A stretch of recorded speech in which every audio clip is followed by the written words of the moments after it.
Fake News, False Selves.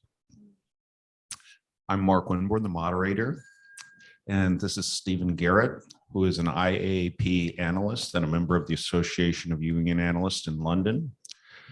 He practices as a Jungian analyst and supervisor in the City of London and online. He has presented seminar and conference papers on the impact of technology on the psychology of the internet and the impact of the internet on analytical practice. He teaches at the AGA Analytical Training and is past chair of the AGA Training Committee.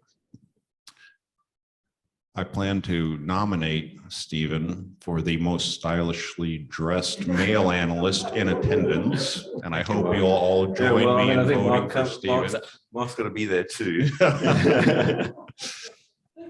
Those online don't get quite the full effect, but it was really majestic.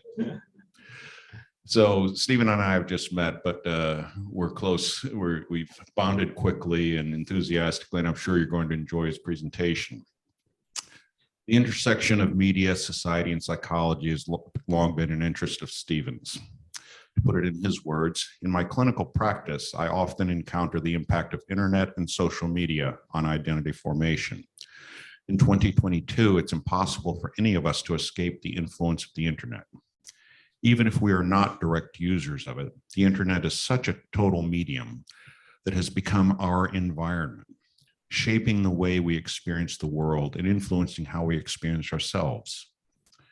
I first became interested in the power of media to shape the way the individual experiences the world as a student activist in South Africa, using desktop publishing to produce anti-apartheid newsletters. In my subsequent career as a newspaper journalist and columnist, I learned a lot about the technology and power of media. In 1995, my career shifted to the internet when I co-founded Electric Ocean, an internet media agency consulting to banks, newspapers, and leading brands on digital strategy. My career in internet and social media solutions my career in internet media technologies has spanned 3 decades, during which I've designed and built many internet and social media solutions for individuals and companies. I'm currently working on the Jungian Directory, which is an online directory to the Jungian world. So as you have contributions, videos and things like that that are published online, please let Stephen know about them and he'll link them into the Jungian Directory. Without further ado, Stephen Garrett. Thank you, Mark, and thank you everyone for attending. Everyone online and everyone in person, thank you. Well, just I think one of the ways in which the world has really changed recently has been the internet. And as Mark read out my bio, it's so total, it's all around us. And of course, there's a major advantage. I mean, just think how different this Congress is from the last one. In 2019, we were all together in Vienna. It was a lovely occasion. It was a real feeling of being together. But I think that this year, there's also been an incredible feeling of being together. Perhaps it's because it's slightly smaller here, but everyone's putting a lot of effort into being together. But I think that the libido from the people attending online is also helping us.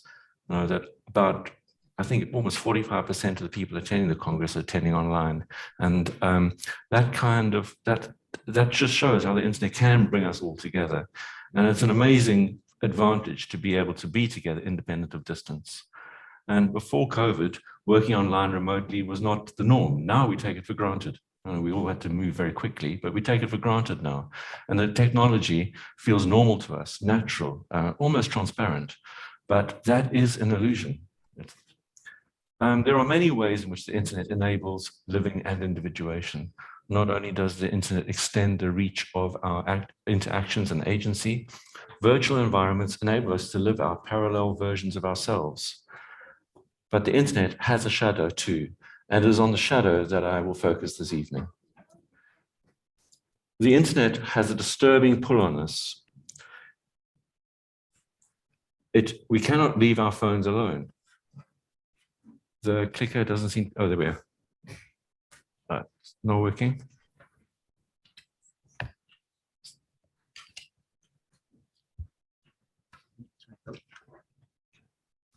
Oh wait, that one, yeah, yes. We cannot seem to leave our phones alone.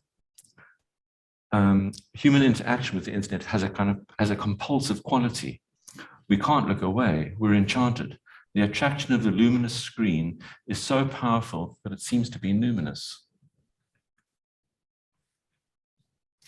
But what is so fascinating?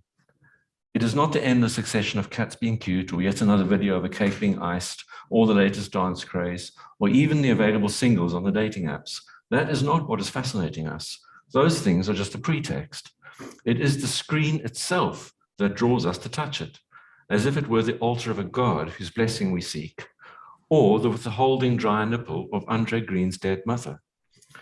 When contemplating the increasing grip of broadcast media in 1967, Marshall McLuhan said pithily, "The medium is the message." Another American media theorist, less well known, but just as important, Neil Postman, in his analysis of our relationship with mass media, said that we are in danger of amusing ourselves to death.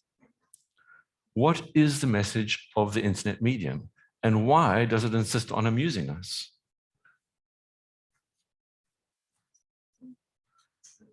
The economy of the internet is driven by commodifying our attention. The more a media company can draw and direct our attention, the more money it makes. We are not the customers of these internet media companies. We are the product they sell to advertisers. These companies sustain our attention through flattery and affirmation. Using data analysis and algorithms, they farm us like battery chickens, giving us more of what we like. A personalized, all-you-can-eat buffet of media that fits our tastes and prejudices, always affirming our worldview. This makes the internet, unlike any other mass medium, a personalized, me-centric experience, a narcissistic medium. What are we looking at when we gaze at the internet? I think I need to change a slide, yes. What are we looking at when we gaze at the internet? We think we are looking through a window out into the world, but instead we are looking at a distorted reflection of ourselves. A distortion that is so subtle and so dangerous that it becomes like a basic fault. The internet is a dark glass, a false mirror with the power to fascinate and enchant. And that's the reason I began with that quote from Corinthians. And it might actually be, I'm going to break protocol and go back in my slide presentation just to, I think this is a very important quote because it comes from the chapter of Corinthians where Paul talks about love and about the transcendent quality of love. But he begins that very short chapter with this beautiful image, this quote, which conveys a beautiful image of how you can know the other or not know the other, and how knowing the other is so important for love. And that is actually the central point of my paper. Anyway, back to Narcissus for the moment. Sorry.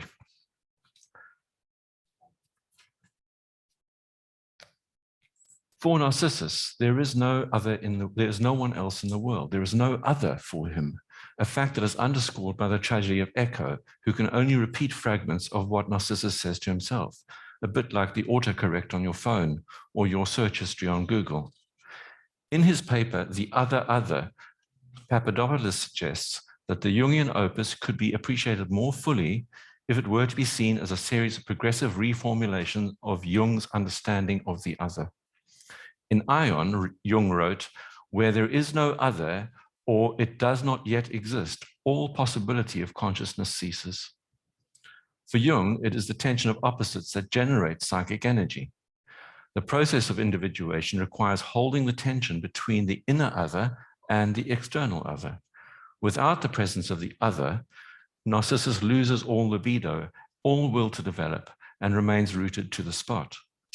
When Jung had his crisis after the schism with Freud, he found his way through by personifying aspects of his dissociating psyche to make them other, with whom he could dialogue. Dialogue with the other is both the driver and the scaffold of individuation. To individuate, we need to dialogue with both the internal and the external other.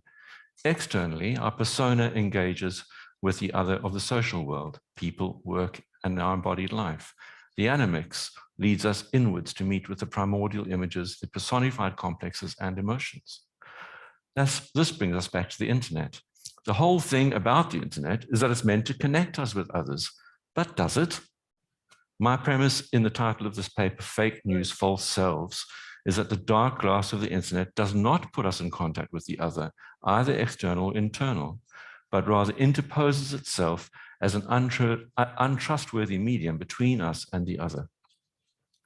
I will begin by talking about the topical phenomenon of fake news, which leads to the rejection and the denigration of the social other as a hated out group and a hyper-identification with a manufactured in group, which is also not another.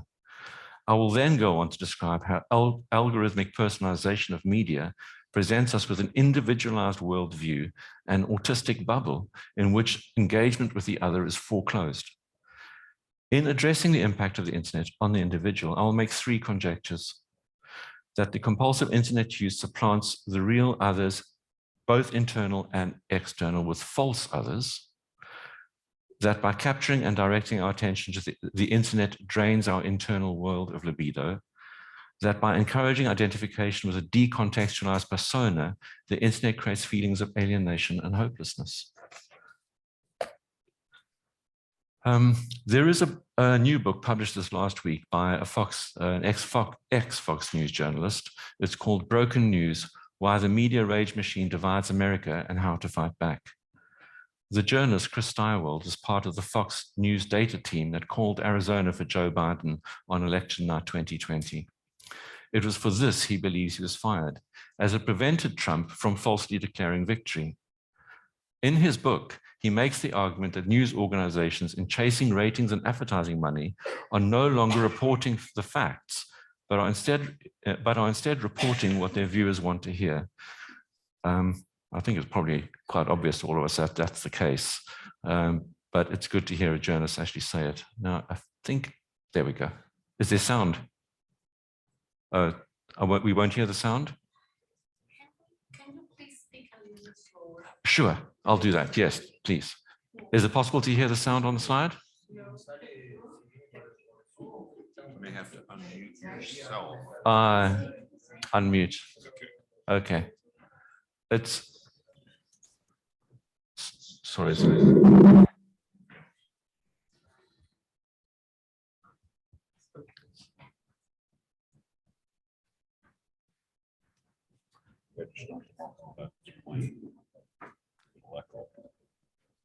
Maybe it's not worth it. We're just going to hear Trump. Okay, let's skip it. It doesn't matter. Yeah.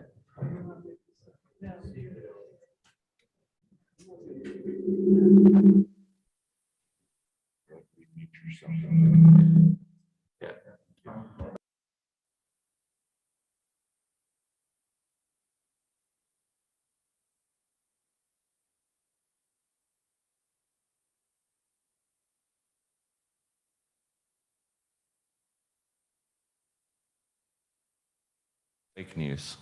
And I think now the clicker's not working again. I think technology doesn't want me to talk about it. There we go. What is fake news? Donald Trump claimed in 2017 interview that he invented the term fake news. That is, of course, fake news. There is recorded use of the term in English newspapers in the late 18th century, predictably attacking rival newspapers. Why then would Donald Trump relate such an obvious falsehood? The simple answer is that he really believes it, not because he knows it's objectively true, but because it is consistent with his view of the world, a world in which there is no one more informed and smarter than him. As we know, Trump and his followers still live in MAGA world, a world in which Trump won the election, and anyone who says he didn't is fake news. And here is the key thing about fake news. For something to be fake news, it is not simply that it is inaccurate. Fake news is an attempt to provide factual basis for a particular worldview. Fake news reports facts that substantiate a pre-existing belief. Fake news is a story that someone wants to believe because it verifies what they already feel to be true. This is what sets fake news apart from mere propaganda. Where propaganda is a coordinated program of disinformation, fake news is a worldview that reinterprets facts to validate itself. Am I speaking at the right speed for you? A little bit slow. Okay. see if it... Fake news is in the eye of the beholder. What is fake news to you is not necessarily fake news to me. If I read a story that contradicts my understanding of the world, the first thing that I should do is try to establish the facts by going to a primary source. Actually, the first thing that I do is I check, well, who wrote the story? Is the story in The Guardian? If it is, then I tend to believe it. If the story is in the Daily Mail, I tend to not believe it, because I begin by suspecting the motives of the source. I suspect that they are presenting facts to establish their worldview. We all share a tribal affinity with media sources. In short, if reported facts contradict my worldview, then they must be fake news. Recent evidence of this is that some journalists in the West reported that bodies left by Russian soldiers in the street of Bucha were actually planted by Ukrainian operatives to stir up hatred of the Russian soldiers. Of course, those same journalists are critics of NATO. And in this case, the facts of bodies in the street didn't fit their worldview. And now perhaps you felt a slight surge of feeling in response to what I've just said. Perhaps you are angry that such a horrific event could be so cynically misrepresented. Or maybe you're angry with me because you see me as an apologist for NATO expansion. Heightened emotions are a key feature of fake news. Fake news polarizes. It creates strong identifications. Essentially this: my worldview is correct, yours is false. Another more personal example.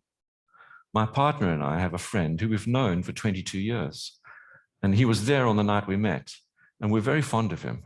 And although we've not lived in the same hemisphere for 20 years, we try to stay in touch. However, in the past year, Jason has not responded to any of our calls or messages. Recently, we managed to get hold of him, and he explained that he was shocked to see on Facebook that we had been vaccinated, and he felt that he could no longer be friends with us.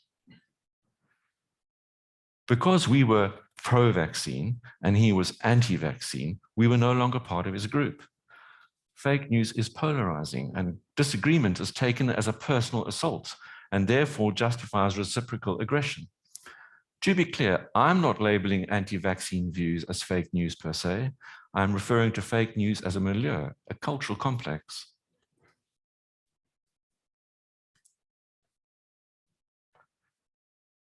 Social polarization around different worldviews is not a new phenomenon. Hatred and murderousness between groups has flared up again and again relentlessly for the whole of recorded history, and probably before. Sometimes the divisions are there already, and sometimes they are brought into being by new social conditions. In the UK, we have a division between Brexiteers and Remainers. In Brazil at the moment, there is a social division coming up around two divisive candidates. When these divisions appear, they seem to spring up fully formed and are full of energy. I mean, just look at that. There's so much energy there. And it spreads like a contagion. In his paper, Wotan, Jung explores the phenomenon and links it to the activation of archetypal images. In the case of Wotan, of a forgotten god returning with vigor, inspiring zeal in his followers. Fake news could be described as a social contagion or a psychic epidemic.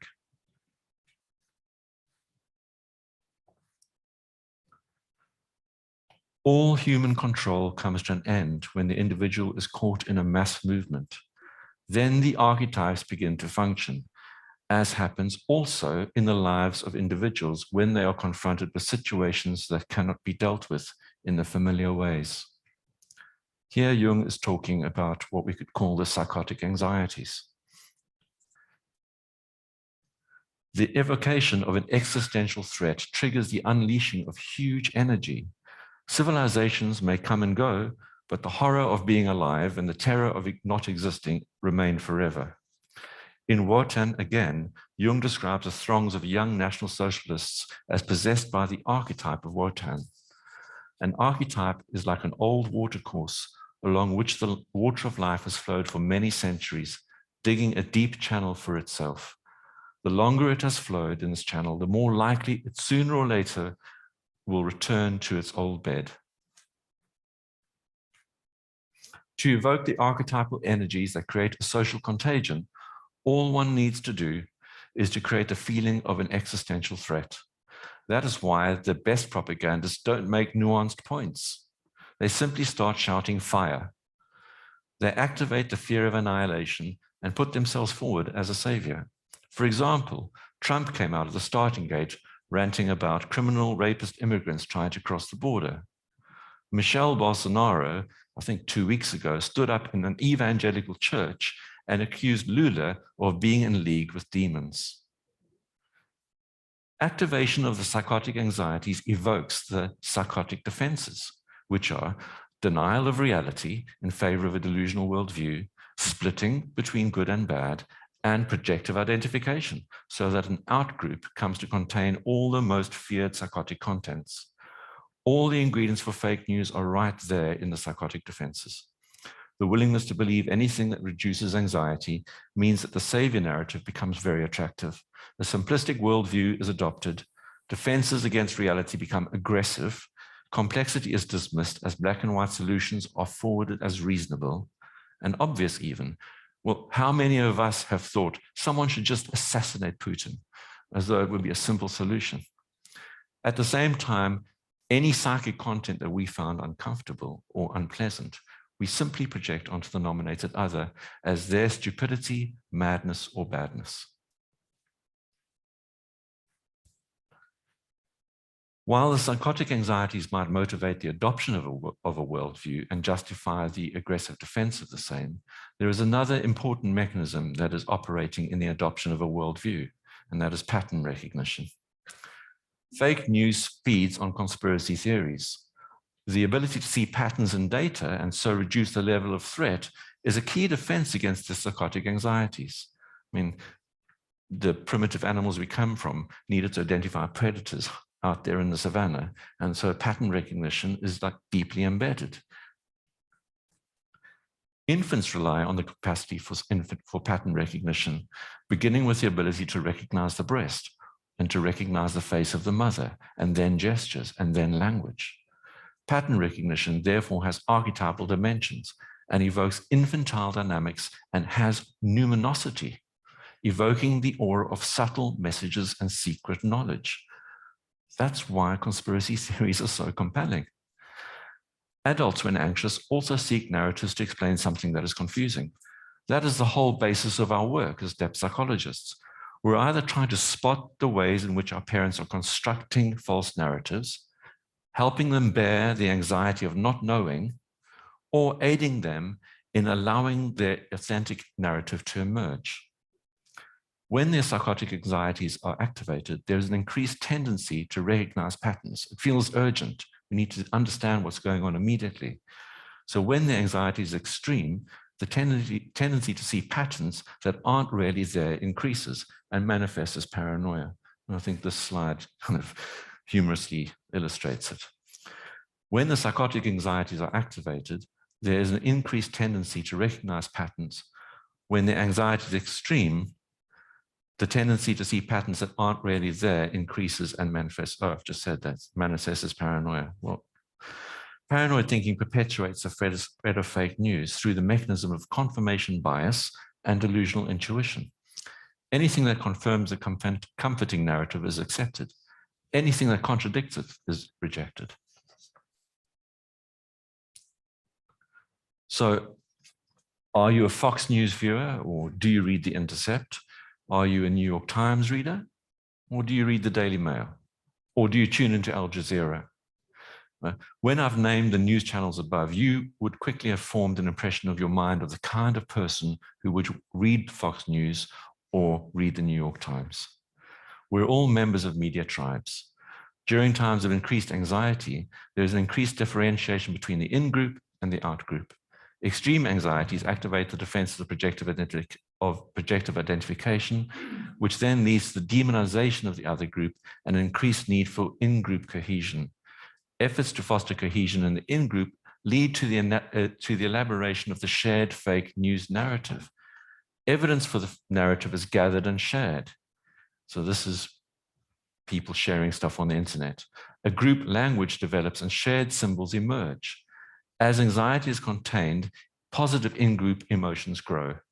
Conversely, negative emotions associated with the out-group, especially anger, which is an emotion very effective at reducing anxiety. For that reason, a lot of fake news acts to stir up anger towards the out-group. The greater the anxiety, the more the out-group is dehumanized, which can lead to murder. This is why our friend in Cape Town could no longer associate with us. So here are some contents which are circulated on the internet.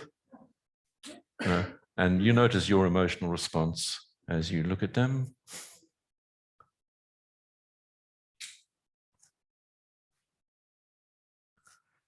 Stephen, can you go back to the other picture? I didn't have time to read all of it. The Donald Trump. People love me because I've transcended my ego. I transcend my ego better than anyone else. You'll never meet anyone who has transcended their ego better than me. Now, you can see how good that makes us feel to read. It makes us feel that we belong together. It reinforces a sense of course, the people who read this, they feel supported and they feel they're sharing a narrative. It's all about reducing the anxiety. It makes the world seem understandable. Stephen, can I just ask you to slow down your wonderful presentation? A little bit more, okay. If I'm going too fast, just raise your hand. From looking at these memes, we can understand why slogans and memes are so comforting to repeat and forward. They signify belonging and the understanding of a shared symbolic language. They're heuristics for managing anxiety based on the narrative that comforts us. They act as powerful reinforcers of positive in-group emotion and negative out-group emotion. They also act as viral agents for the comforting narrative. The internet has turbocharged the manufacture and distribution of propaganda and disinformation. At the advent of the internet, so we're going back to the late 1990s, techno-optimists, including myself, fervently believed that this new technology would enable everyone to see and communicate clearly around the world. We imagined it as a one-to-one technology. It would bring about the global village, a human-scale world in which everyone would have equal access to knowledge and we would all be visible to each other. When citizens with mobile phones ignited the Arab Spring in 2010, citizens around the world rejoiced at the hope that global internet access would concentrate the will of the people and would unleash a tsunami of democracy. Instead, starting with the fall of Mohamed Morsi's government, the internet has rotted the democratic impulse, incubated conspiracy theories, and sown division and empowered demagogues. The internet was meant to democratize access to information. And indeed, if we don't know anything, we can simply Google it. However, the growth of the internet has also led to the spread of disinformation, so much that it's hard to see the facts for the blizzard of fake news. So instead of an informed populace with common goals, internet media has created greater polarization and greater alienation in the collective. We do not yet fully appreciate the power of social networks and big data to shape the political discourse. Whistleblowers are making big personal sacrifices to make us aware of the true scale of the danger. I mean, beginning with Julian Assange and then Edward Snowden, but they're stacking up. People who come out and tell us what's going on and then lose their jobs, get isolated, get pilloried. Earlier this year, the EU passed the Digital Services Act, which aims to regulate social media networks while preserving freedom of speech. And citizens of the EU, you are very fortunate that there is action being taken. In May, former President Barack Obama, in a keynote at Stanford, warned that disinformation on the internet is weakening democracy. So for a former president to say that. Now I'm going to come to the central point of my paper. I'm going to take a little time to explain how the internet media companies use algorithms to mimic a personal relationship, thereby distorting our connection with the other and our sense of ourselves. Now, I have always listened to a wide variety of music. That's something that Mark and I have in common. And my tastes are constantly evolving. but I would not consider myself an expert. I'm not a DJ. I'm not a trendsetter. I rely on others to tell me what's good to listen to. Back in the 90s, when I lived in Cape Town, there was a little record store called Jukebox that I would visit every Friday afternoon. And I'd walk in the door and I'd say to Rob, the guy who ran the shop, well, what should I listen to this week? What's new? And I'd always walk away with 4 or 5 CDs, often by artists that I'd never heard of before. But when I got home and listened to them, there would be 3 that I'd like immediately on first playing, and then 2 that I didn't really like. But I knew that because Rob had recommended them, that there was something in them, and I'd listened to them until I realized, oh yes, that's what Rob saw in them. I trusted his judgment, and I trusted that Rob knew me well enough to recommend music that I would and I could like. That way, I built up a collection of some 3,000 CDs, all of which are now stored in boxes in my basement because I don't listen to CDs anymore. I use a streaming service called Spotify. Because I don't buy CDs from Jukebox anymore, I can't ask Rob for recommendations. But Spotify gives me recommendations, and some pretty good ones. Without Spotify, I would never heard of Shintaro Sakamoto, a Japanese rock musician who even in Japan is not well known. I know all 3 of his albums intimately. Without Spotify, I would not have heard of Mistakes on Purpose, the Ethiopian jazz album Magirma Bayani that I listened to incessantly in 2016. And I'm not the only one that appreciates Spotify. How does Spotify know what music I like or could like? Now, the algorithm I'm going to describe here is actually a very simple algorithm, and Spotify and Facebook use much more complex algorithms, but this is how a basic explanation of how the algorithm works. So Spotify keeps track of what music I listen to, and especially notes if I listen repeatedly to certain tracks or artists. It keeps a running ranking of tracks and artists that I listen to. At the same time, Spotify is tracking what millions of other people are listening to. Then the magic happens. Spotify has a simple trick to find new recommendations for me. Spotify matches me with the thousands of other people who have rankings for the same music that I like. Spotify checks their music to see if they're listening to music that I'm not listening to yet, and then suggests those tracks to me. Simple. But because it's doing it it can only do it because it's for millions of people because of the computing power. Spotify seems to know my tastes. And like Rob, it also knows what music I might like. I increasingly rely on Spotify to introduce me to new music. But Spotify is not a person. It is a computer program that lives in a server farm in a warehouse somewhere. Spotify does not know me.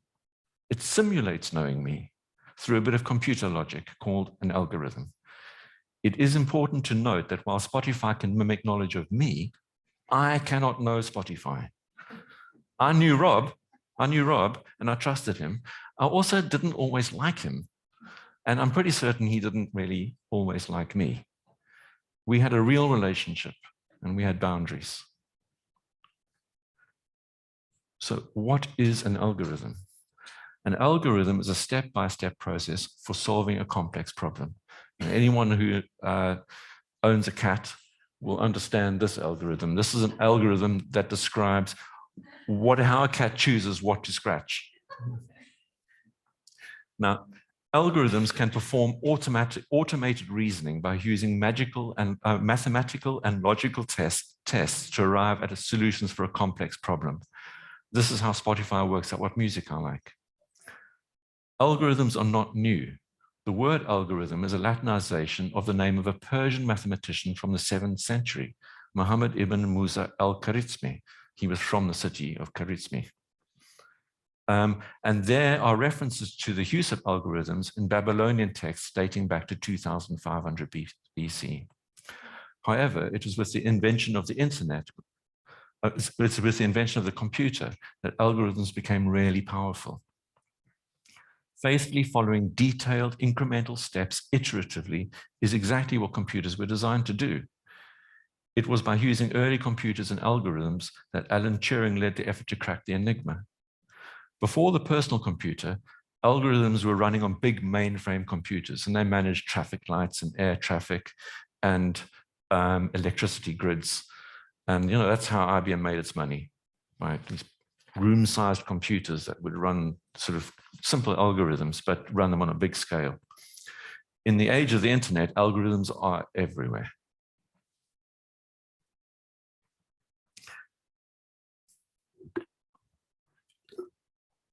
In order to make the algorithms better at influencing you, internet media companies are gathering data on people at an unprecedented scale. Facebook has up to 52,000 data points on each of its users. Google knows every search you've ever made and is possibly stripping keywords from your emails. Amazon remembers everything you've ever browsed or bought, and I could go on. Computer data storage is so cheap that any data collected on you or any internet user can be stored forever. Every time you read a news story in The Guardian, the algorithm is more likely to show you stories from The Guardian.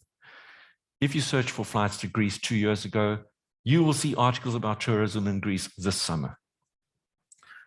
More scarily, if your grandchild is watching YouTube, Google will remember what video they watched as a 5-year-old for the rest of their lives. Google will remember about today's children what they will not remember about themselves. And with unlimited computing power, which is getting more and more and more every year, Google will be able to use that data to make algorithmic interventions to influence them 20, 30 years from now. So imagine that a computer program can evoke a childhood memory that you're not aware of. Every piece of information that reaches a person on the internet is being carefully tailored to persuade, influence, and shape the way we see the world and ourselves. We think we are looking through a window out into the world, but we're actually looking at a dim reflection of ourselves. We have the experience of being mirrored by the algorithms, an effect that is so pervasive and so total that it is invisible. It's unconscious. On the internet, everyone is living in what the kids these days call a filter bubble, where the algorithm reflects back to you only the things that affirm your existing worldview, your existing prejudices, your existing perceptions. You don't know it's happening. You're living inside a bubble where you're not challenged. The world feels simpler and safer. In the same way that algorithms filter information, they also filter the people with whom we come into contact online, creating bubble communities of people who agree with each other. Facebook groups. Now, when Facebook didn't always have the groups feature. And when it developed the groups feature, there's been studies which have shown how the spread of fake news just went up because of the way in which the Facebook groups enabled the sharing of those memes that I showed you earlier. And, you know, the pleasure that we took in reading that sort of anti-Trump meme, that's the same pleasure that everyone gets from sharing similar memes with each other. In a recent post on the IAAP Analysis and Activism mailing group, Tom Singer gave this very useful diagnostic of culture, of how to decide whether a particular cultural phenomenon may be thought of as a cultural complex. There's 5 questions. Are the emotions potent, disproportionate, and fixed? Is the cognition or thinking stereotypically simplistic and black and white? Are repetitive self-affirming memories part of the cluster of associations accompanying the complex? Do stereotypical repetitive behaviors arise out of the presumptive complex? And are there potent images that go along with the complex? I think the idea of cultural complex is hugely fertile and goes way beyond my narrow application of it here today. But what I would like to focus your attention on is this next thing that Singer wrote. In other words, emotion, cognition, memory, behavior, and image all get connected and reinforce one another in an autonomous, repetitive way when one is in the fog of a cultural complex. So let me just emphasize. Singer says that a cultural complex can be recognized when the connections are made in an autonomous, repetitive way. Autonomous repetitive is another way of saying algorithm.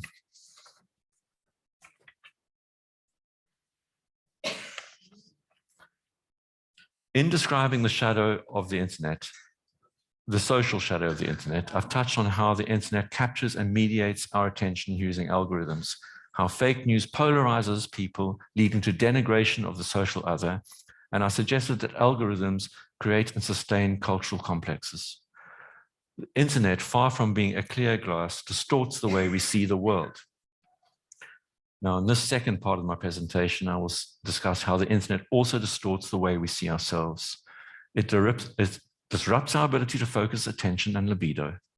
It puts us in thrall to an impossible ego ideal and supplants our relationships with the personal and inner others. In this, the mobile phone is the avatar of the internet. Survey after survey, I'm not going to read these statistics, reveals shocking statistics about our use of mobile phones. The paradox is that while the mobile phone connects us to the collective at all times, the phone is at the same time deeply personal.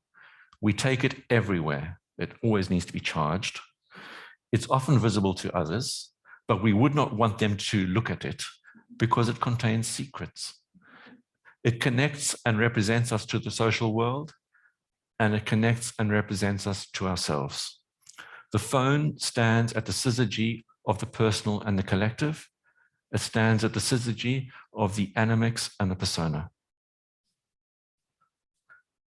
The most valuable commodity on the internet is attention. Media companies devote all their considerable resources to making sure that they can capture and hold our attention because they can sell it. Pay attention to this because it is something that as a profession we are in danger of overlooking. In his early work on the psychology of dementia precox, Jung noted that the attention tone varies from complex to complex, and that the ego is simply the context that has the strongest attention tone. However, in the entire back catalogue of the IAAP, there is only one article that references this important observation, and 0 articles that actually address the concept of attention and its importance to the psyche. Attention is the seed around which the pearl of consciousness grows. Attention is what causes the vast to heat up. Maintaining attention is sustaining ego coherence. I'll just say that again. Maintaining attention is sustaining ego coherence. The play of attention over the world and the internal images is the field from which the ego is constantly emerging. Focused attention is libido.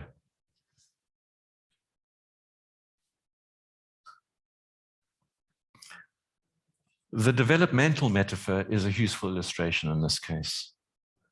The mediation of attention by the parent enables the emergence of the ego consciousness in the infant. Before birth, the early infant exists largely in a state of undifferentiated awareness. Birth exposes the infant to unfamiliar sensations, which create focus points of attention. These focus points draw the infant's attention. The infant feels unpleasant sensations and cries. The infant encounters the breast and feeds. These moments when attention is focused are, as Edward Glover describes, ego nuclei, islands of ego experience. Through noticing and responding to the infant's ability to focus, the parent mediates the attention's shifting attention patterns into an image of themselves. The non-impinging awareness and responsiveness of the parent helps the infant's nascent ego to sustain ego coherence, whilst remaining in contact with the energies of the self. To be able to sustain ego attention is to float free of the psychotic anxieties. This same beneficial, non-proprietary openness to our patients free associating attention is what constitutes the analytic attitude in our clinical work. It is what enables the patient to come to an awareness of their own shifting attention patterns and so encounter parts of themselves that they had not known before. From all that I've said already about the jealous hunger that internet media companies have for our attention, it should be clear that the internet is definitely not tracking our attention in a beneficial way, and that under its pervasive influence, we will struggle to sustain attention tone. Unable to sustain a coherent sense of self or view of the world, the ego becomes weak, labile, and susceptible to external influence. Is it any wonder that the most popular diagnosis of the moment is ADHD?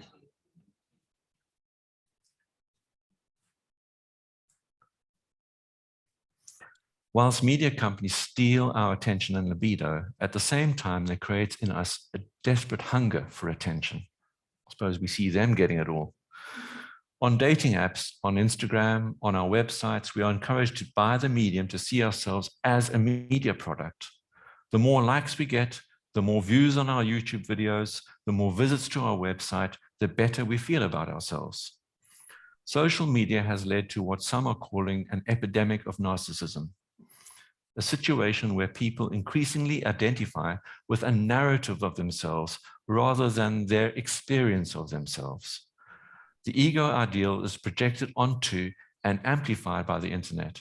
It's the size of the audience on the internet that creates this archetypal dynamic. The call to self-realization, with which we Jungians have some overlap, has, in the age of the internet, become the excellence narrative.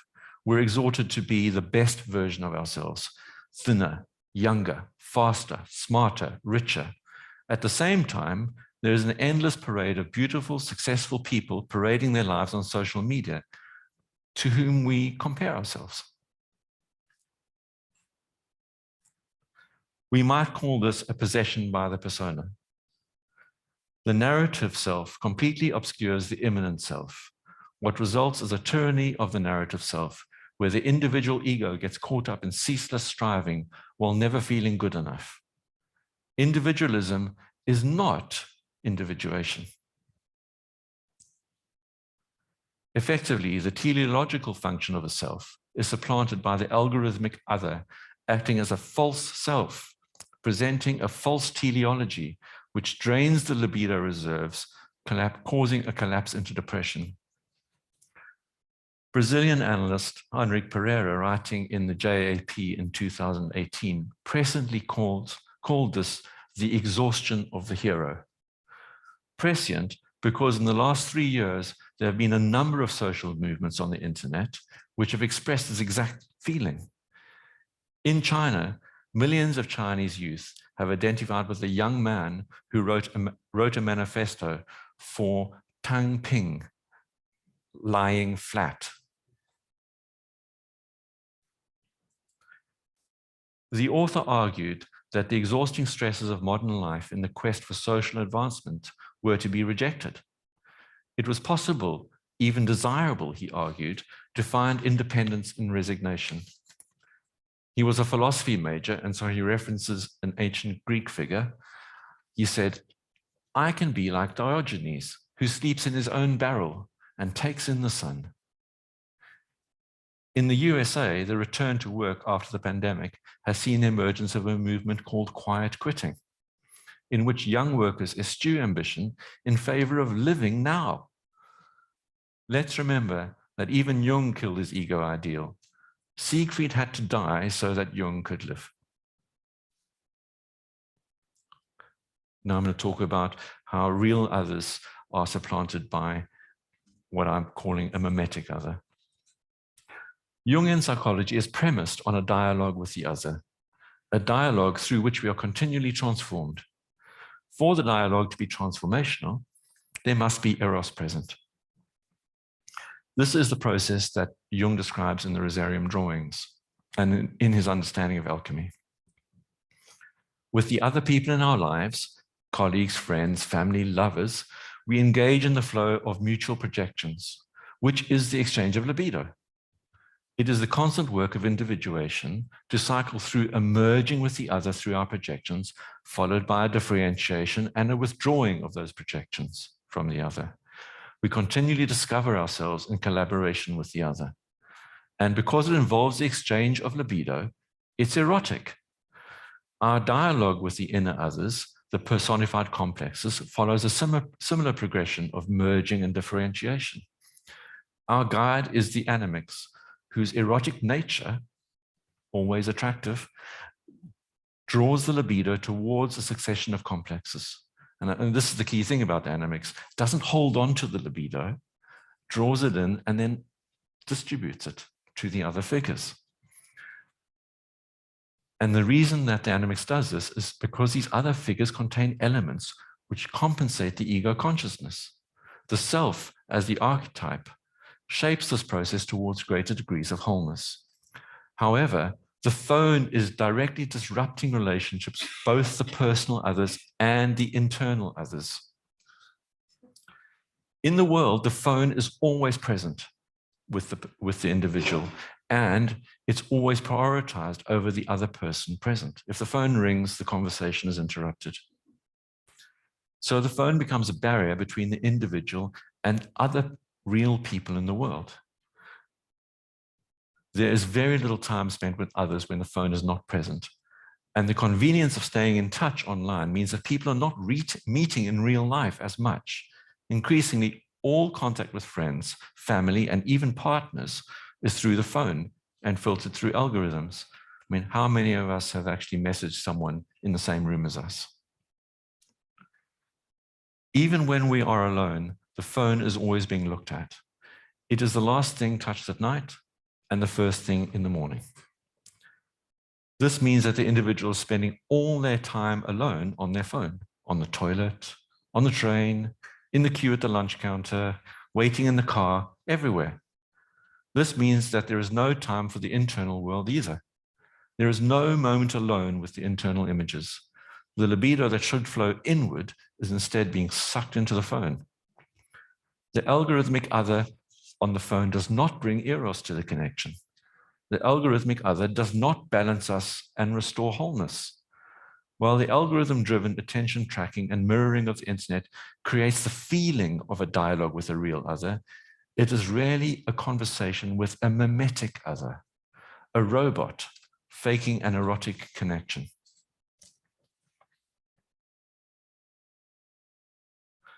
So thank you for your attention tonight. I hope that you've experienced some coherence in what I've said and perhaps recognized something of your own experience.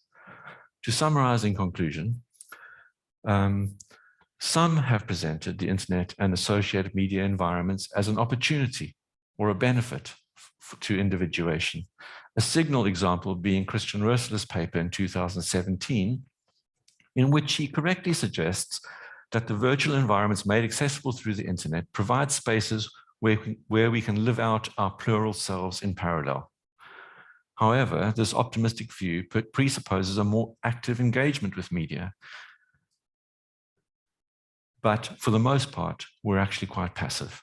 Ads are chosen for us, news is curated for us, even groups of people we associated are chosen for us. The big media companies own the internet, and they command all the attention, and they don't like to share. So I see a more pessimistic possibility. I see an ego that is not able to sustain attention tone and therefore becomes paranoid and susceptible to social collectives. Because if it can't sustain its own attention tone, its own coherence, it keeps looking for projected coherence. I see an ego that is alienated and can find no other to relate to. I see an ego that is constantly told to realize itself, but is cut off from the enlivening libido of encountering the other and the archetypal resources that enable self-realization.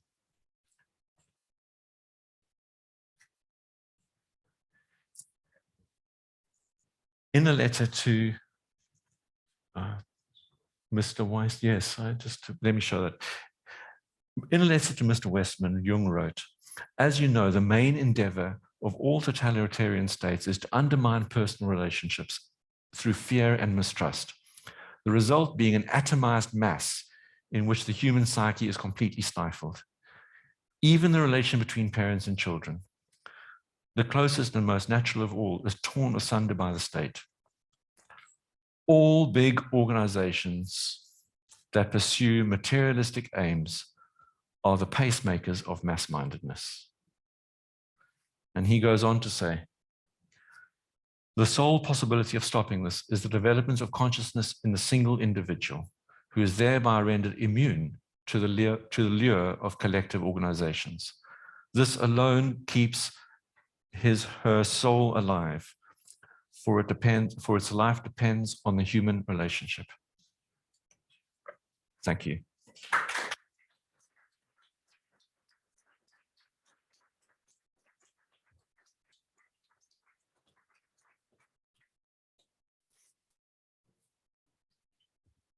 All right. Thank you, Stephen.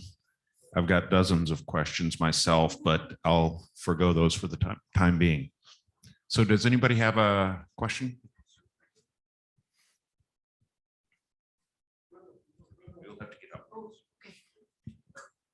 Hi. Thank you. I'm very moved. I'm just thinking of my grandson who sits in front of the iPad, Yes, his iPhone, yes. and we entertain him that way. Yes. And I have goosebumps all over. Yeah. So one thing is, do you have an idea of where this is going to evolve? That's in terms of, are we going to really be drawn into it, or is some kind of savoring, something is going to save us? That's one thing. And the other thing is that I have the feeling that there are changes in the brain, Yes, which are happening. Absolutely. And that is something that really concerns me a lot. yes, absolutely. Well, first thing is that the big media executives in Silicon Valley do not let their children have iPads. They don't. So I know how convenient it is. I mean, I had a patient who used to bring her 2-year-old to the session, and the 2-year-old be given the phone so that we could talk. But really, take a lead from the people who know. They do not give iPads to their children. Where it's going to evolve, well, greed knows no bounds. So it's going to keep going. And, you know, the people who are programming AI, or what they call AI, what the people who are programming AI call AI is not AI. If there is artificial intelligence, it's not going to tell us about it itself. It's going to develop somewhere out of our sight. But the people who are developing AI are feeding all this information about us into these big server farms. So the whole AI program is designed around programming us. And as you say, there was a recent study, I was going to include it, I read it about 3 weeks ago, cognitive psychologists doing studies of how people actually learn from algorithms, that algorithms are training people. It's operant conditioning, but on steroids. Other questions or comments? Thanks, Stephen. Your last quote and I guess the image that you showed reminded me of in New York City, where I live. I guess my question is something about the uptick of isolation and use of social media given the pandemic. So for those of us who live in New York City, there's this image on the trains now. One is with a mask with the nose showing, and it has a big X over it. And the other is with a mask, a face with a mask, the whole thing, but there's 2 people talking, and it doesn't have an X over it, but it has like that's not as good, or that's better, but not the best. And then it has a face with the mask and looking at the phone, and it has a check mark, like that's, yeah. Really? I find this horrifying. Yes. Yes. You've seen, Yes. those of you in New York City? Yes. So it's more just, maybe I want you to witness the horror with me, given your work and research. But to me, it feels like there's this real direct parallel between how we're living in a pandemic, post-pandemic era, and what we've resorted to, and what the sort of, and like who's in cahoots with who and whom in this kind of. Yes. Well, you saw what happened to Amazon stock during the pandemic. Stephen, could we go to a question from the online? And there's a question at the back afterwards. From Jody online. Hi, yes, thank you, Stephen. I actually did a paper on this at Pacifica. I'm a PhD student there, and I did a paper on social media and this whole psychological warfare and the use of Google and Facebook and Twitter. And it's really interesting when you get into the subject of algorithms. The question that was asked about how do we get out of it, I think it is part of our awakening to understand how our need for pattern recognition is going to be is exploitable, and these and how algorithms are so much taking over our lives that we need to have this awareness as part of our entering into the Aquarian age and global communications. We need to know how the brain. So I think that it's eventually going to be some knowledge that will help us to get past where we are. But there, I put in the chat a link to an organization that was started by some former executives of Google and Twitter and Instagram and some others who helped create this. And they kind of see it as a monster that they've unleashed. And they started realizing after they made their big fortunes, and as you say, took their iPads away from their kids, that they may have a responsibility to help us get out of this. They are the only ones who understand the algorithms to be able to work us out of it. There are some films, but this little initiative that was started by some of those people who were in on this to create it, first for marketing, for helping to sell us things, but now it's being used to disrupt elections and to create turmoil. And so they are seeing that it has gotten, been taken basically, and is being used way beyond what they could have imagined. They are going to have to be the ones who help get us out of this, I think. And that's my comment. I just would appreciate your response, and I look forward to seeing your presentation in more detail. Thank you. I think that a simple way to describe the answer would be eros. I mean, Jung talks about the human relationship, and that is the main thing. And I think we look at the story of Amor and Psyche, the labors that Aphrodite gives to Psyche, the 4 labors. I think I've looked at them, and there's something in those 4 labors that I think that is useful. I mean, the first one begins with the differentiation, and if we look at those labors, there's something in there for us. But the key thing is interpersonal relationships. There was once a program on the internet called Chat Roulette. It was a very interesting thing. Basically, you go onto this chat interface. It was going back about 7, maybe even 8 years. It still exists. Yeah, it then got used for other purposes, unfortunately. But initially, the idea was great. You just go onto this platform, and you couldn't choose you were going to be put in video contact with. So you'd be meeting these random people on the internet, and then have these conversations. But what it did do is it created this one-to-one connections with unpredictable people. So you encountered people and had experienced them being other, and you were curious about them. So I think curiosity about each other, recognizing that people are different and that it's okay for them to be different. That's one of the things we have to work with. But it's really about, it's all the work that we know how to do. Acknowledging that projecting is inevitable, and that in some ways projecting can be a gift, as long as we work hard to recognize the projections and return them.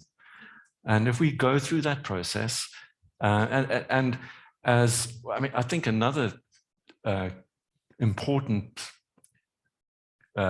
qualification that Jung made was that the ethical principle, we need to behave ethically. And I think by that, he means to have the courage to withdraw projections, because it's so painful. I mean, there's double pain. Firstly, you've got to take back the projection, which is full of ugliness and unwanted stuff.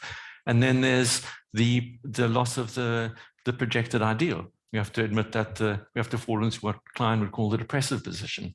So that requires the ethical stance, saying, I will go through this pain in order to benefit both you and me.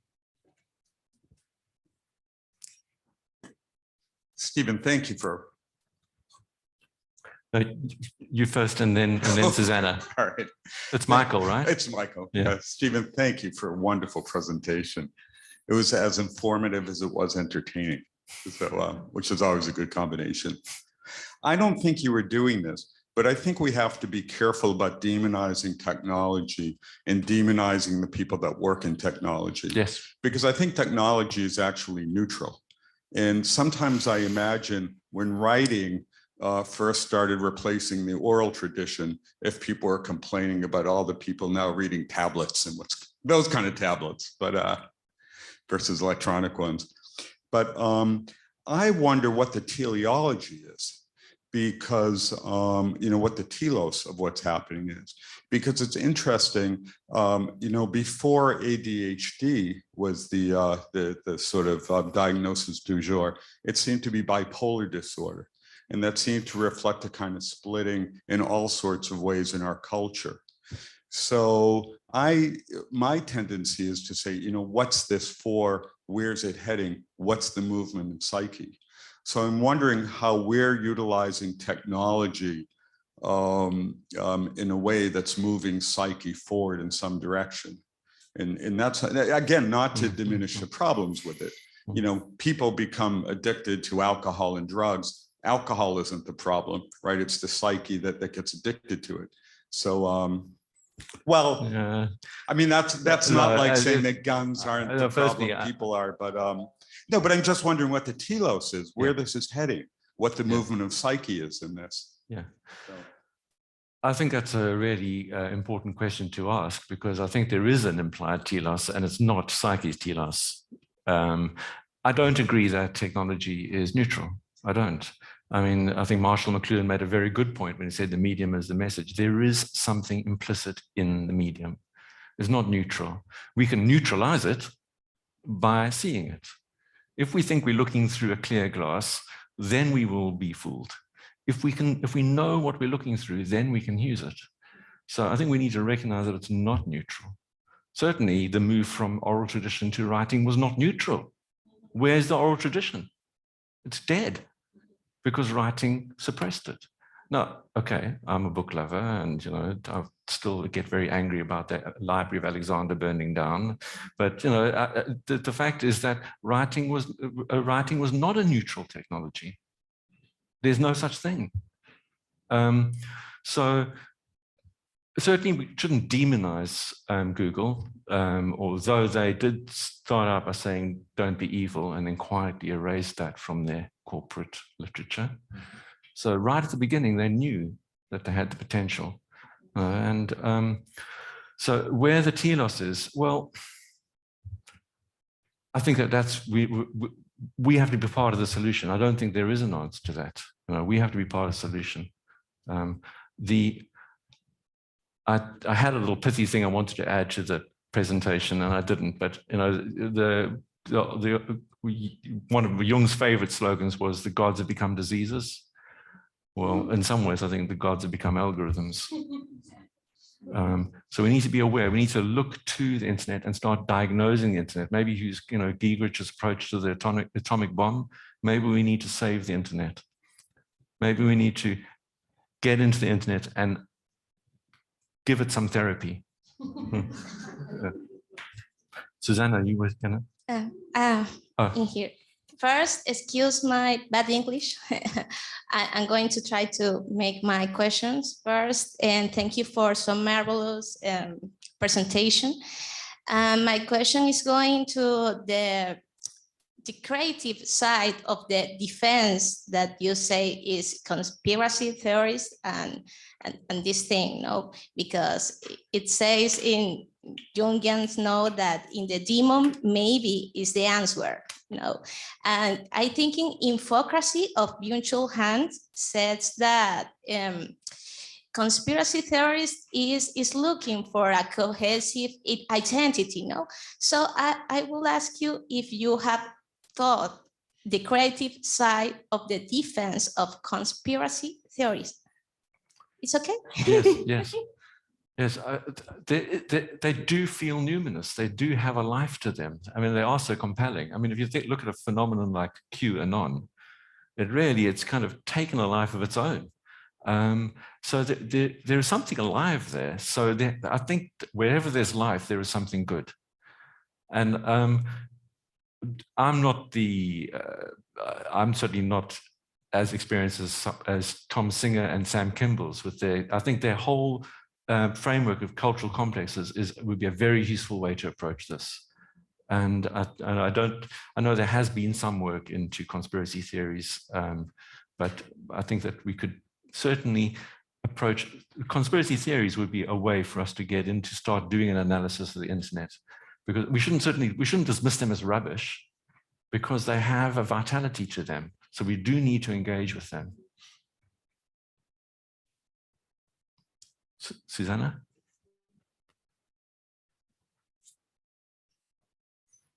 Well, thanks very much. That was really quite eye-opening. And since I tend to try and avoid Yes. too much exposure, it's very informative. So thanks, and very interesting. I tend to go the other way, back to the more primitive. And there were a couple of things that struck me that make us very vulnerable to this kind of exploitation. And the first comes from infant observation and one of Alessandra Cavalli's papers, where when an infant is left alone, mother walks out of the room and she's obviously feeling quite disorientated, unintegrated. The first thing she does is to focus on a light or a light reflecting in a mirror. And Alessandra Cavalli says this is like a replacement for the light reflecting in mother's eye. And so obviously that, lit up screen. Yes. If we're feeling afraid or disorientated or just anxious in the world, is going to be a very, very compelling object to focus on. Yes. And I think I would like to focus or think a bit more about the underlying anxieties that could be driving all of this. Yes. Yes. And then also the paper I wrote a couple of years ago, I don't know what I eventually called it, actually, I've forgotten, but my original title for it, I know, was Attention, Focus, Analytic Attitude. And I found a paper by a 1950s psychoanalyst who talks about focused perception and attention and global perception and attention, and the defensive quality of focused perception and attention, and how if a child is anxious or can't trust the environment, then the focused attention tends to take over, and that can actually have a lifelong effect. And global perception and attention is when the infant is just able to lie, take in the environment in an embodied sort of way, and that this is more easily lost if there isn't good containment. And so I really, really see how, in what you're talking about, as a species, especially a not very well contained species, we're very vulnerable to all of this. And then just one last thing is that I was thinking, yeah, you can demonize what's going on, but you could also demonize capitalism, because this is all about money. It is. It is. That's what's driving it. And we're not easily going to get away from that. No. No. So I'm a bit pessimistic. Yeah. Well, when you were saying, where's anxiety coming from? I was going to say late stage capitalism.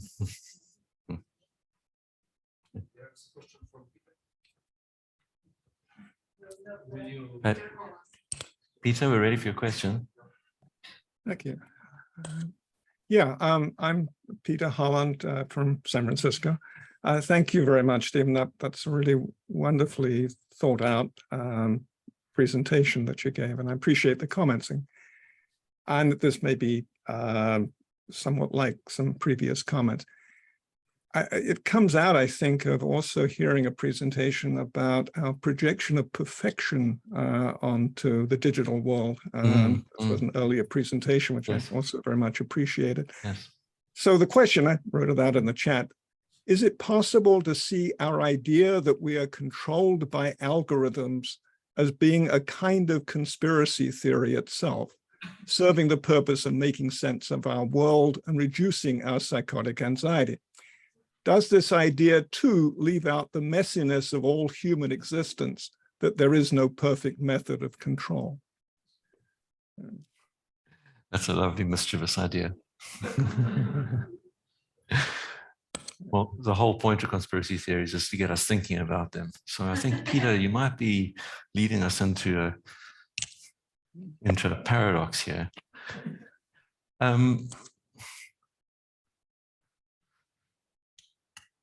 At some point, and I think this is what you would point to, that there's a kernel of truth in the center of conspiracy theories. That's what makes them feel there's something in the center that is believable or even is true.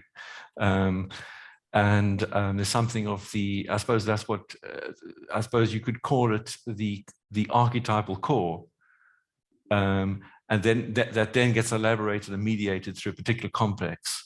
So the idea that we're being controlled by the algorithms is, that's the same idea of that we're living in a simulation, we're living inside a matrix, and in fact, I mean, that idea goes right back to the goddess Maya, who kind of caught us all in her web and made us believe in this world. So yes, I think there is some validity to what you're saying, but at the same time, if something's repeated often enough, there must be some truth in it. Maybe we are living in a simulation. Are you really there, Peter? But thank you for the question. Did you want to follow up? Yes, I think what I'm alluding to here is again, in the messiness of things, that we may tend to exaggerate how well these algorithms actually work. Sure. And how well they actually control us. Yes.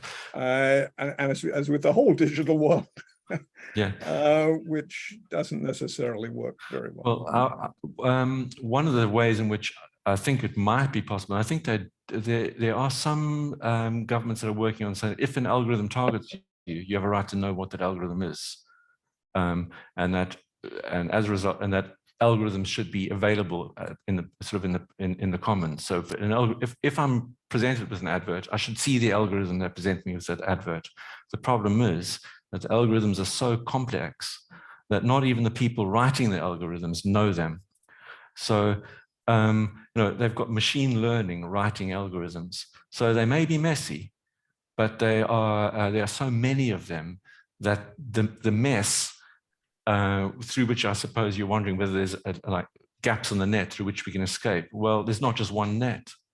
There's so many nets that if one algorithm doesn't work, there's another one that's working. So I think I'm a little bit more pessimistic than you are, Peter. I'm thinking that historically, we tend to see after the fact that totalitarian systems of government don't work very well. Thank you. Thank you. Thank you. Sylvester. Stephen, thank you for very entertaining and provocative description. I want to share my paranoid vision and your response to it. So I imagine, and there already are programs that are getting more complicated, that we, meaning psychotherapists in general, are going to be replaced by the artificial intelligence that will have perfect memory, what was before said with the accurateness that we as a human being cannot master. Yes. That the Turing dilemma, whether you can recognize program in the other room, whether it's a human or not, is approaching that level. So if in 3 years, I don't know whether our next Congress in Zurich or in Sicily, whether we'll be already competing with a pretty messy, but perhaps also in terms of cognitive behavioral approaches, those things can, with the biofeedback, can teach people how to control their anxieties, how to lower their heart rate, and all kinds of things. So, in my paranoid vision, there will be a moment in which the human factor is going to be simply overwhelmed by industry that works with the algorithm that is extremely well financed. So it has a lot of programmers working on this, working on the machine learning that is learning the machines.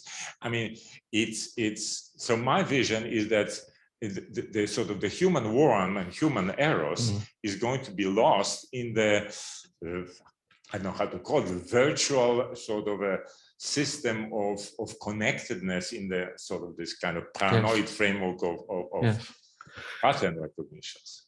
Yeah, Did you want to add to that question? Yes. I just want to say it's not paranoid anymore. They're already being built. Yes. In coaching, there's actually, I mean, there's a new system that came out in Australia about 3 months ago. So in coaching, it's being researched and being built already, and implementing and running, and people are even selling it. Yes, yes. I mean, I don't know if you've heard of these platforms like BetterHelp, and I mean, effectively, it's the Uberization of therapy. You know, you can go online, find a therapist that suits you. They have to be available at a certain time, and then if you text them, they have to text you back within a certain time. If the text from the therapist is too long or too short, the therapist gets penalized. So there's a sense in which that they're semi-robotizing our function already. And, you know, of course, there's lovely apps. There's one called Mindspace, which teaches kind of meditation or sort of inner visualizations. Sounds great, except that there's something insidious about it. But I don't know if you know that in the 60s, on the little Apple II, no, was it the 60s? When did 80s? In the 80s, on the Apple II, there was a little program called Eliza. Did anyone ever see that program? Yeah, it was like a computerized Carl Rogers. So yes, these programs have been around for a while, and I'm very much thinking of Courtney Love when she first came across CD. She said, "Oh, CDs will never catch on. They can't capture the soul of the music." And you know, I wanted to believe she was right at the time. She wasn't. So yes, there is something to worry about. But I suppose my point is that the robot can never actually bring eros to the connection.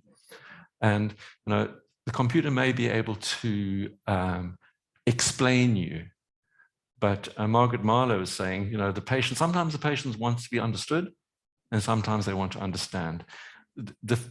What can't be replaced is a feeling of another human being getting you. That's what can't be replicated. So let's hope. Yeah. Yeah. If I could just offer a brief comment to what you were just saying, in Edward Edinger, in a beautiful little book called The Creation of Consciousness, it says true knowing involves 3 factors. Knowing, meaning knowing the other, whether inner or outer, being known, and knowing with. And certainly at least 2 out of those 3 things can't happen in this environment. No.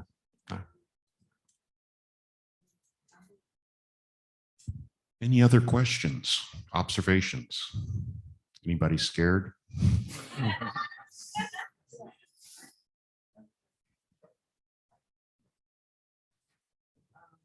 I've been thinking during this also very pessimistic, which I am fully aware of it. But I was also thinking about things like the Arab revolution, these other the Belarusian communicating via. Of course, it's not been very successful. But still, there was a connection. It helped people connect in a very fast way. Yes. Of course, they can connect also on the QAnon. People could also connect, and so. But it could also, they can also connect in the other way. Yes. What was so depressing about the Arab Spring is that the revolution in Egypt led to the election of Mohamed Morsi, who was a democratically elected, legitimate choice of the people. And that happened as a result of the mobile phone, the mobile phone revolution. But then within months, or it actually wasn't even months, it was weeks, the same mobile phones were used to bring crowds out onto the street to throw out Morsi, which led to Sisi taking over. So unfortunately, the tools can be corrupted so quickly. And what corrupted, I didn't completely understand, what corrupted it at that time? Because I thought it was that. I suppose it was a. Corruption comes because there is no true leader. Yes. But it has to do with the political system also, and nothing to nothing to contain the outcome of this.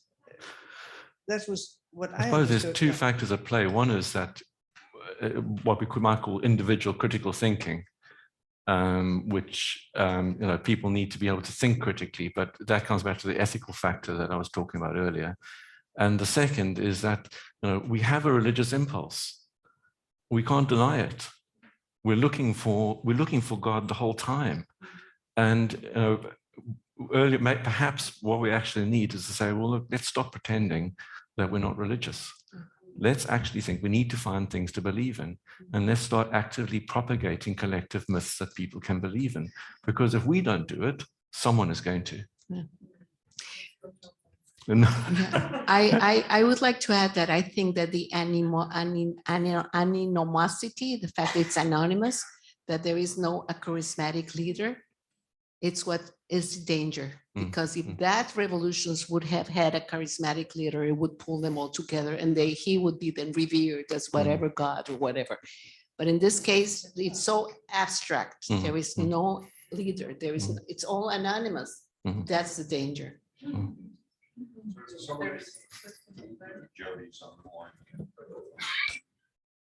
Jody, your hands up. It's Jody again, just Yeah, saying yeah. how important this topic is for all of us, because, when you hear these young guys who are the technologists who have these thousands of data points about us talk, they speak very knowledgeably about psychology. They figured us out. They have human psychology figured out. They have all these data points. The data points prove it. The data points can't be wrong. And so they're very confidently learning how to use our psychology against us, to manipulate us. And so I think it's very much important that those of us in this profession take this seriously, because they are convinced that they are the psychologists of the future and the now. So it's just interesting that we're paying attention, and we need to. A very well made point, Jody. And of course, what's really scary is that the favorite psychology of the tech bros is Jordan Peterson. The lobsters. Lobsters? I've not heard that one. That's one of his analogies of the hierarchy of the lobsters. I have to say, it's interesting, because this is starting to sound like a college show, because we're not really taking a kind of balanced view. True. My partner works in tech. He actually works in artificial intelligence. He's a research scientist through machine learning. It's not what it's like. Maybe this is not what the whole industry is like. He's not like that. People that I know aren't like that. It's just really important to try to, again, I think, not demonize technology, but to try to take a broader viewpoint. Because now we're kind of sounding like conspiracy theorists. True. So I think we have to be a little careful and try to understand it rather than have opinions about it. No, you're absolutely right, Michael. I mean, the thing is that I suppose the audience here is an audience that is outside that world, and so of course it's the other. I suppose we could take that the fact that people are interested, that as Jody was saying, that technology people are interested in psychology, perhaps that's an opportunity to engage, to say, yeah, okay, you're interested, let's engage. I mean, they are interested. People are really interested. We're going to need to draw to a close. But thank you, Michael. I don't need to be an apologist. Oh no, not at all. No, absolutely. Thank you. Thank you, Stephen. Really wonderful presentation. Thank you, Mark. I appreciate it. Yes.